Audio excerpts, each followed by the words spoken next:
We're continuing the 25th anniversary celebration of Batman Beyond again this month by looking at Curare and Spellbinder. At the time of this recording, it's once again Halloween, so a blue-skinned mummy-inspired assassin and an orange and black character who preys on your fears seem like the perfect duo for this one. So grab a coffee, grab a friend, and let's look at how I made Curare first.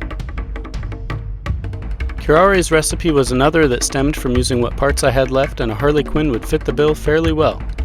The BTAS Harley is a touch small for her, so I knew I'd have to do some leg lengthening to get her to look right.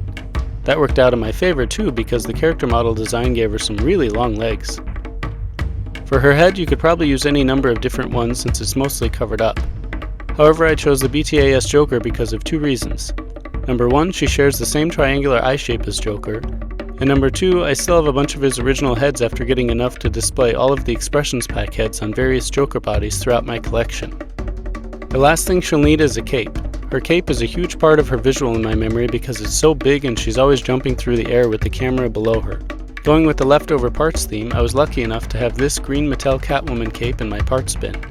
It's perfectly oversized, just enough for her, and yet comes together nicely small around her neck to where it looks like it was almost made for her. Her recipe is all set, so now we can spin up the Dremel. We'll start with taking off any of Harley's extra sculpted details so she can be a fairly blank canvas to work with. First, I sand off her collar piece on the front and back. Next, I sand away her cuffs, and then finally her heel wings. I mentioned extending her legs earlier, so to start that process, we'll need to cut her legs somewhere and then fill in the gaps to be taller.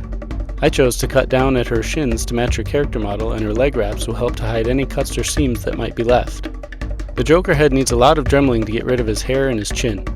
All we really need is the eyes, so you can be pretty sloppy with it if you need to. Bonus, this is what Curare was supposedly going to look like under the mask, and the chewed up face will match it pretty well. With everything prepped, we can start sculpting. We'll begin by reassembling her legs and blending them with some epoxy. I ended up having to do it a couple times because they came apart on me, but hopefully you'll have better luck. Another design choice they made was to accentuate her shoulders with more of a boxy shape. I'm not sure why they made that choice, but you don't want to forget those since it's a big part of her look. Simply mix them up, ball it, push it on, shape it, and blend it in. Once that's dry, we can sculpt on her shirt. If you don't already know, one neat trick for sculpting clothing is that you only need to sculpt the edges of materials and then blend that into the existing body. Sometimes, depending how thick the material is supposed to be, you'll have to add some clay on top of other portions, but most of the time you can just get away with making the edge transitions and painting them up. With the shirt edges done, we can make the wraps that she has on her arms and legs. Much like rings or cuffs, you wrap some epoxy around the limb, press it down flat all the way around, and then cut away the shapes you don't want. To make them look like wraps, you need only carve in some angled lines on the material. Some are perpendicular, while others might be sharper angles. Do that all the way around on both arms and legs and let that dry. Moving on, back up to her head, we can start to reshape the top and then cover up the majority of the face with her veil.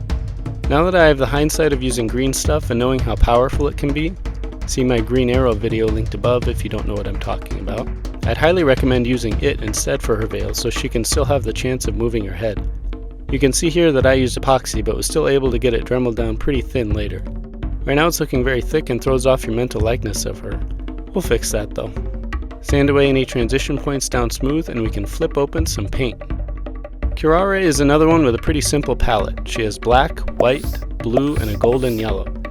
I ended up having to mix her blue to get it just right, but you may already have the right blue on hand. If not, these are the two colors I used and eyeballed the mix ratio. Now, you may be wondering, what about her skirt? I went back and forth on this a few times as I didn't think sculpting it would turn out thin enough and I still wanted to retain some articulation for gliding poses. I thought about paper, but it wasn't really going to handle or fold properly. I wondered about cloth, but wasn't sure what kind until I had a pretty brilliant idea. You know those kind of terrible, rigid cloth capes McFarlane has been using on the recent Batman figures? It turns out they accept acrylic paints perfectly and would be the ideal candidate to make her skirt. I thought about making little strips and wrapping them, but again was worried those might get too thick after stacking up. I ended up simply drawing the dividing lines on instead. That way it looks much closer to the cartoon since that's exactly what they did too. Onto her belt. The belt is sometimes drawn as a series of perfect circles and other times as irregular angular ovals. I like the latter as it gives her a more natural kind of thrown together look rather than a polished look like Catwoman might have. That's also an advantage for sculpting because the shapes don't have to be perfect. That about winds her up, but there's one more crucial part for her character, her sword. Since Bruce says in the episode that her sword is no thicker than a molecule, however that works, I wondered how I could imply that. I tried a couple of different sword accessories I had laying around and even tried casting some. They weren't really giving the right vibe. Then I thought about using what is quickly becoming a signature staple for me, figure bubble plastic. I ended up tracing a TMNT Leonardo sword on paper, transferred it to the plastic, cut it out, and then inserted it into a sculpted epoxy handle. I also really like the way she deflects bullets with her sword and the way they depict the swoosh of swinging it. So I made both of those as alternate display options. I was going to make them so they could swap out with the original handle via magnet, but they weren't quite aligning right and the Dremels slipped and betrayed me on their handles. Once you're good with the shapes and fits, spray them white and paint the handles brown. That's it. I don't want to leave you hanging on how the final figure turned out, so here she is all put together. Her blue and white design is really striking and she makes a great display piece jumping up on the flight stand with her huge cape. With Curare all wrapped up, we can take a quick look at Spellbinder. I say quick look because like many others, I made him a few years ago and somehow only took one picture during the process. Fortunately, there isn't very much complex work on him needed, just time and patience. Spellbinder's recipe is really simple. I used a Nightwing body and dremeled down a Firefly head to fit. I chose Garfield's head because there was a similar oval shape to it already, so it would only require removing the antenna and eyes and then effectively shrinking it with the Dremel. By the way, at the time of publishing, this is perfect to pick up one of McFarlane's Nightwing figures, and the Firefly was just announced for Wave 3. As for Nightwing's body, I thought it could work well to simply wrap painter's tape all around him to mask off the black and paint Spellbinder's orange on top. Speaking of the paint, I used this color for him. Spellbinder really only needs one accessory, but it's a must-have. You can sculpt a ball or find some spare piece of plastic that is the right shape. One swap you'll want to make for him to hold the orb like he does in the show is to use a BTAS Catwoman hand, since it has a nice open palm and the same clawed fingers as the character. Just paint the ball white, add the black and green dots for the iris and pupil, and he's all done. Now you have two more of Terry's rogues to add to your shelf. That's all for today. Thanks for watching. Drop a like if you enjoyed this video and subscribe for more monthly content like this and occasional shorts featuring tips or additional customs. Follow me on Instagram if you want to see more customs like these and all of my latest work. The next video will take a break from Batman Beyond to honor the 30th anniversary of the Sultan of Sauce himself, the Condiment King.